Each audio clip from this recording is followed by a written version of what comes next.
अस्सलाम वालेकुम रहमतुल्लाहि व बरकातुहू। दोस्तों, मेरा नाम शाकिर रज़ा खान है और आप इस वक्त देख रहे हैं इनकलाब समाचार। इनकलाब समाचार के इस शो में मैं आप सभी का खैर मकदम करता हूँ, इस्तकबाल है आप सभी का।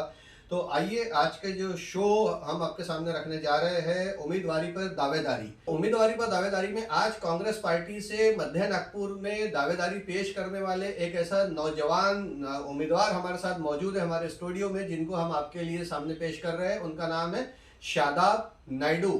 शादाब खान नाम से वो उनका बेसिकली नाम है, लेकिन अनफॉर्चुनेटली एक नाम नायडू नायडू नाम से वो फेमस हो चुके हैं। क्यों फेमस हुए हम उन्हीं से पूछेंगे। तो शादाब भाई, अस्सलाम वालेकुम। वालेकुम अस्सलाम शाकिर भाई। सबसे पहले आपका बहुत बहुत इस्तकबाल है हमारे स्टूडियो में, आप तशरीफ लाए। और हर किसी के जहन में जो सवाल है हम उस पर पहुंचे, तो उससे बेहतर है कि हम उसको एक्सप्लेन करें। आप खुद बताएं कि आपके नाम के साथ ये नायडू की पहचान क्या है। नायडू मेरे नाम के साथ नहीं जुड़ा है। अच्छा। नायडू हमारे वालिद साहब के नाम के साथ जुड़ा है। और उनकी आइडेंटिफिकेशन पूरे महाराष्ट्र में खान नायडू करके पॉलिटिकल सर्कल में, चाहे कोई भी पक्ष रहे, अगर आपने उनका ओरिजिनल नाम रहमान महबूब खान है, हाँ, अगर आपने रहमान महबूब खान बोले जी, तो लोग आइडेंटिफाई करने को थोड़ा टाइम लगाएंगे। अगर आपने खान नायडू बोले, हाँ, तो 1 मिनट में क्लिक हो जाएगा कि फला शख्स है, फला शख्सियत है, फला ग्रुप से बिलोंग करते, इतने साल से कांग्रेसी है ये। जी। तो ये एक पेट नेम के तौर पे यूज हो गया है, या दोस्तियों में लग जाते अक्सर में नाम, वैसा कुछ हो गया, या पॉलिटिकल हल्के में आने के बाद ऐसा कुछ नाम आया ये है? पेट नेम से ही बोलेंगे, यानी साल के 2-3 साल के बाद से ही हमारी दादी ने हमको बताया कि हमारे दादा के एक दोस्त थे। हाँ, उन्होंने बस उनको एक बार नायडू नायडू करके, अच्छा, वो बचपन में एक नाम पड़ गया, जो जुड़ गया। हाँ, सो जुड़ गया। जैसे किसी जमाने में बबलू गिबलू ऐसे नाम रख दिया करते थे, अभी भी लोग बहुत सारे नाम सोनू मोनू ऐसे रख देते हैं, उस टाइप का एक नाम मिल गया। तो बहरहाल वो एक पॉपुलर नेम बन चुका है, खान नायडू। उसका आपको बेनिफिट मिलता है समाज में, पहचान में? नहीं, वो नाम का बहुत बेनिफिट है, पहचान भी उसी से है। बहुत बढ़िया। अल्लाह का आज तक करम है जी कि ये नाम की वजह से जो कुछ भी इज्जत मिली, अल्लाह का बहुत बहुत शुक्र है जी। तो शादाब भाई, हम चाहेंगे कि हमारे दर्शकों को आप सबसे पहले अपना ये तारुफ दे कि आपका सियासी तारुफ क्या है। मेरा सियासी सफर 1999 से एज अ बूथ राजा द्रोणकर, स्वर्गीय राजा द्रोणकर की कार्यकारिणी में मेरे को बूथ अध्यक्ष करके मेरी नियुक्ति हुई। ओके। उसके बाद मैंने विभिन्न काम करते गया, धीरे धीरे सबका प्रमोशन हुआ। बिल्कुल। मेरा भी प्रमोशन हुआ, शहर कांग्रेस कमेटी की कार्यकारिणी बनी जी। उसमें पहली बार मैं महासचिव बना, 2 बार महासचिव बना, तीसरे बार प्रमोशन हुआ, उपाध्यक्ष बना। बहुत बढ़िया जी। अजय वर्कर, अतुल कोटेजा जी, राजू महाजन, इनकी कार्यकारिणी में मेरे को काम करने का अवसर प्राप्त हुआ जी। तो शादाब भाई, आपके फैमिली में आप ही पॉलिटिक्स में हैं या आपका फैमिली बैकग्राउंड पॉलिटिकल है? नहीं, हमारी फैमिली में फादर जी और मैं, हम 2 भाई थे। एक भाई का कोरोना में 21 में इंतकाल हो गया। अल्लाह तो आफियत के मामले में उनके साथ है, तो सुकून अता फरमाए। आमीन। तो पॉलिटिकल में मैं ही था, वो व्यवसाय करता था अपना जी, और पॉलिटिकल में वालिद साहब और मैं। तो वो वालिद साहब जो आपके सियासत में रहे हैं, उनकी लेगेसी को लेके आप सियासत में आए हैं, या कुछ एक अलग से ये रहा है, विजन रहा है, इंटरेस्ट रहा है? नहीं, वालिद साहब का जो काम करने का तरीका था, और उसके बाद एक काम करने का आदमी का एक जुनून रहता है ना, पैरेलल काम तो आप भी कर रहे हैं, भाई भी कर रहे हैं, सभी कर रहे हैं, मगर एक एक्स्ट्रा एक्टिविटी है आदमी की जिससे जान पहचान हो, समाज में सेवा कर सके जी। उस माध्यम से अपन ने सोचे थे कि भैया ज्वाइन करना चाहिए जी। मगर ज्वाइन जिस दिन किया था उसी दिन सोच लिया था, अच्छा, कि एक दिन तो बिग शॉट मारना है, एक ना एक दिन किसी ऐसी पोजीशन पे जाना है जो कॉन्स्टिट्यूशनल बॉडी में हो और यहाँ एक बड़ा सेशन मिले करके। जी। जब 1999 में जब ज्वाइन कर लिया था, उसी समय मगर एक दिमाग में विजन लेके चल रहा था कि आज नहीं, 5 साल नहीं, 10 साल बाद, 15 साल बाद, कभी ना कभी तो अपने को। चलिए, बहुत अच्छा। तो ये बहुत अच्छी बात है दोस्तों। नॉर्मली लोग कैसा है कि एक अनाय से सियासत में आ जाते हैं, उन्हें पता ही नहीं रहता है, उनका विजन क्लियर ही नहीं रहता है, वो समझते ही नहीं है कि उनको सियासत में करना क्या है। लेकिन इस नौजवान लड़के का सियासत को लेकर के विजन डे 1 से क्लियर था कि भाई एक ना एक दिन तो ऐसे पद पे जाना है जहां से समाज को बहुत कुछ दिया जा सके। ये आपकी सोच रही है शुरू में जी। तो अभी आपने मध्य नागपुर से दावेदारी पेश की है कांग्रेस पार्टी में। हमेशा से आप कांग्रेस में ही रहे या आना जाना रहा है अलग? नहीं, जब से पार्टी ज्वाइन की है तब से एक निष्ठा से ब्लड में ही कांग्रेस है। अच्छा, तो ब्लड में कांग्रेस क्यों है? क्योंकि उसकी विचारधारा जो सेक्युलरिज्म की चलते हुए आ रही है, और हमेशा कांग्रेस ने जो आम लोगों के साथ न्याय किया है। जी। इस वजह से ही कांग्रेस के साथ रहने का मन पिछले बना रहा 10 साल में तो कांग्रेस के बारे में बहुत सारी बातें की गई है कि कांग्रेस ने लोगों को उभरने नहीं दिया, विचारधारा नहीं बना पाई कांग्रेस। कांग्रेस में हर एक पिछड़े समाज के साथ शोषण हुआ है। तो फिर इसमें आपको क्या लगा इन 10 सालों में, और आप 99 से लेके 24 के सफर के बीच में? देखिए, मनमोहन सिंह साहब का 2004 से लेके 14 तक का यूपीए 1 और यूपीए 2 का 2 कार्यकाल जी। रहा। उस कार्यकाल में आप देख लीजिए कि कांग्रेस ने जो जो पॉलिसी लाई वो आम आदमी के लिए लाई, बड़े लोगों के लिए नहीं लाई। जी। कांग्रेस ने जो भी पॉलिसी लाई, ये अपना शिक्षण का अधिकार, मनरेगा और जो कुछ भी मूलभूत सुविधा जिससे आम आदमी को बेनिफिट हो, जी, वो कांग्रेस ने लाई। बल्कि कांग्रेस का ऐसा कोई, आप कभी से भी देख लीजिए, कांग्रेस का नारा ही रहा है हमेशा कि कांग्रेस का साथ आम आदमी के साथ, ना कि अभी जो मौजूदा सरकार है वो किसको मदद कर रही। तो आम आदमी के साथ बोले तो आप हो जाता है फिर? नहीं, आप वाला नहीं। आम आदमी बोले तो देश की जो 125 करोड़ जनता है, देश की जनता, नागरिक के साथ। हाँ, नागरिक। यानी कांग्रेस, आप ऐसा कहना चाह रहे हैं कि आइडियोलॉजिकली कांग्रेस जो है देशवासियों की है, ना कि सामंतवादियों की है। जी जी। तो सामंतवाद को क्यों नहीं पसंद करती कांग्रेस? अब वो सामंतवाद को नहीं पसंद करने का कारण यह है कि यानी आइडियोलॉजी एक बन गई है। जी। आइडियोलॉजी एक बन गई है कि भैया ये अपने को ये मुद्दों पे काम करना है। अब नई विचारधारा पे जाके काम करना, अब ये कोई किसी का भी अपने लाइन से, ट्रैक से हट के कोई भी नहीं जाएगा ना। ओके जी। तो शादा भाई ये बताइए कि आप मध्य नागपुर से एक लेजिस्लेटिव चुनाव में उतरने की तैयारी कर रहे हैं, तो क्या आपकी समझ है लेजिस्लेटिव को लेकर के? आपका नजरिया क्या है एक लेजिस्लेटिव के रोल्स एंड रिस्पॉन्सिबिलिटी को लेकर के? देखिए, अब जिस हिसाब से जो लेजिस्लेटिव मेंबर को जो रिस्पॉन्सिबिलिटी, जो समय पे मौजूदा मुद्दे आएंगे जी, भाषण में तो हर एक जन बोलेगा मैं शिक्षा दूंगा, गटर, नाली, पानी, लाइब्रेरी, यही सब चीजें रहती है। मगर हमारे मध्य नागपुर का आप उठा के देख लीजिए तो पिछले 15 साल में ये मध्य नागपुर बहुत ज्यादा पिछड़ चुका है हर एक क्षेत्र में। ना शिक्षा की, 15 साल पहले क्या था और आप जो 15 साल के बाद नहीं है, वो क्या फर्क है? 15 साल में अभी जो नहीं हुआ वो मैं बता रहा जी। ना शिक्षा का कोई वहां पे उद्धार हुआ। अच्छा, शैक्षणिक संस्थानें नहीं है, आप ऐसा कहना चाह रहे हैं मध्य नागपुर में? शिक्षण के ऊपर डेवलपमेंट पे जो शिक्षण संस्थान मतलब स्कूलें नहीं है। स्कूलों में वो प्राइमरी जैसा एजुकेशन को जो एक्सपैंड करना था, स्कूलें बहुत है जी, मगर जो हिसाब से गाइडलाइन लाना था, सरकार की पॉलिसी लाना था, डेवलपमेंट करना था, लोगों में उसका इनिशिएटिव लाना था जी, वो सब चीजें नहीं लाई गई। लोगों को ये सब चीजों से वंचित रखा गया। ओके।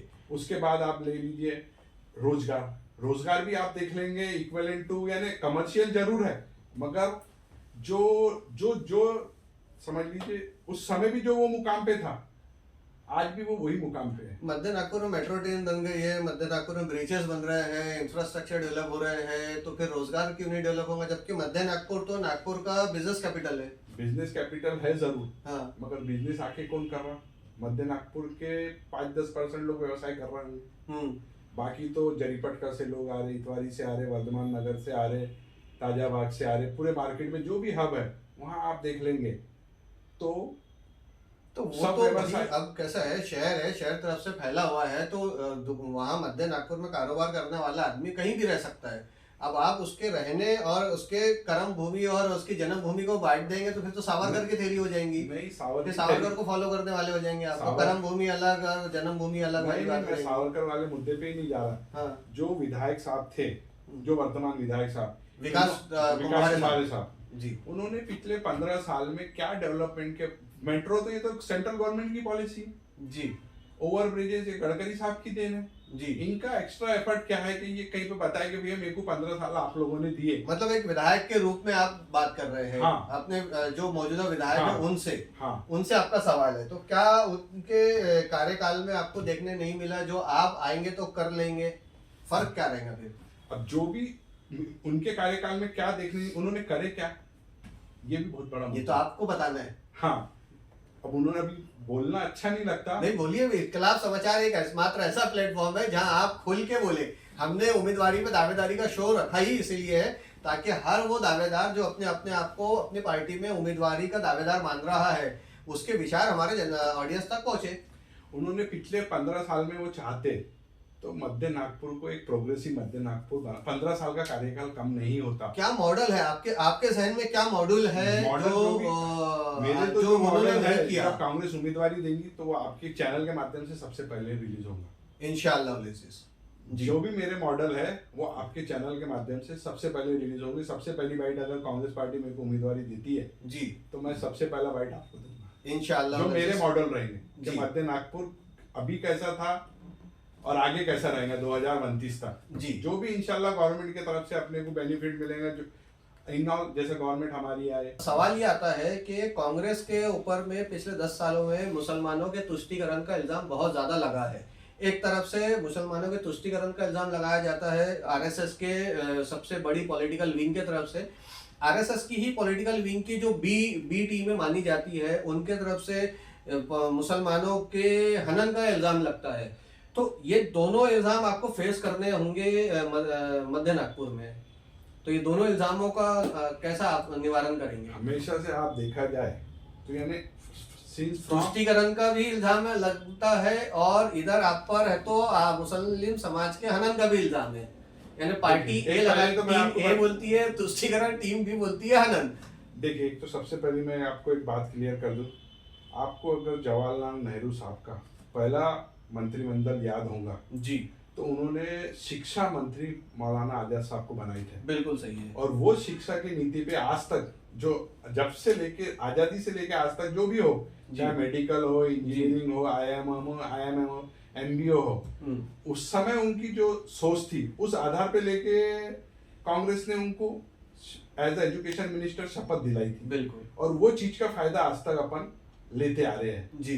तो यानी एक एजेंडा तो क्लियर हो गया कि आज जो भी पढ़ रहे हैं अपन जी, तो ये मौलाना आजाद साहब का उस समय का विजन। मेरा क्वेश्चन वो नहीं है। मेरा क्वेश्चन ये है कि बीजेपी आपके ऊपर में इल्जाम लगाती है कि आप मुस्लिम तुष्टीकरण की पार्टी है ना?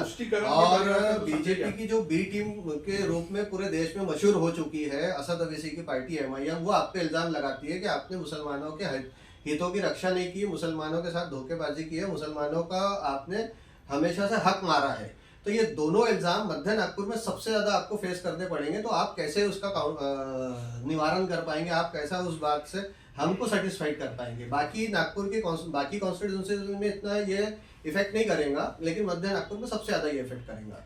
असदुद्दीन साहब का जो बोलना है जी, कांग्रेस ने हमेशा ही अपने समाज को जी प्रोटेक्ट करते हुए आई है। वो कैसे? तो आप लोग बताने में नाकामयाब हो रहे हैं ना अभी तक। नहीं, तो आप हमारा बता ही नहीं पा रहे ना पब्लिक को। नहीं, बराबर हमारा यानी जो भी हमारा यानी पार्टी की तरफ से जो अब जैसा अभी आपका इल्जाम है कि नामुज़े रिसालत के ऊपर में आप लोगों ने कभी भी कोई स्टैंड नहीं लिया, नामुज़े रिसालत के ऊपर में आप लोगों ने कभी कानून बनाने की पहल नहीं की, नामुज़े रिसालत के ऊपर में आप लोगों ने कभी भी है तो मुसलमानों का हक नहीं रखा या उनका पक्ष नहीं रखा।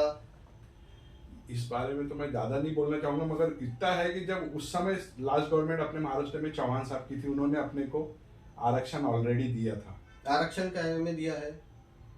5% का आरक्षण अपने को मुस्लिम समाज भाई नहीं, इम्प्लीमेंटेशन ही नहीं, तो अनाउंसमेंट है। अनाउंसमेंट का उसको फॉलो वो तो हाई कोर्ट का डायरेक्शन था ना।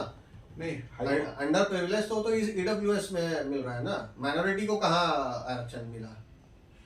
रिजर्वेशन का उस समय प्रावधान हाउस में प्रोड्यूस हुआ था जी।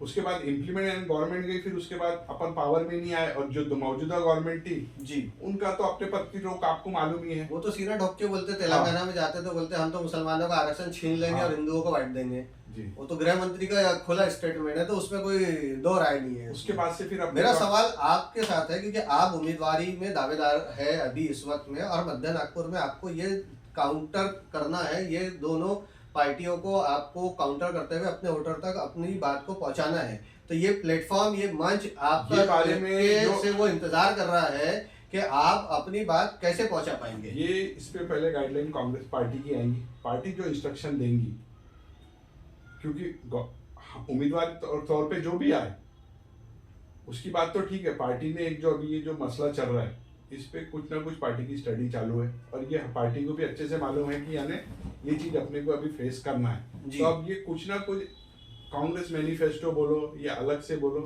ये चीज ऑन पेपर आएंगी, वो हिसाब से इंस्ट्रक्शन उम्मीदवारी में प्रचार के दौरान दिया जाएगा। और इतना पक्का है कि यानी समाज हर तरीके से प्रोटेक्ट रहेगा, जैसा अभी तक होते हुए आ रहा है, यानी हमेशा प्रोटेक्शन के आधार पे वैसा रहेगा।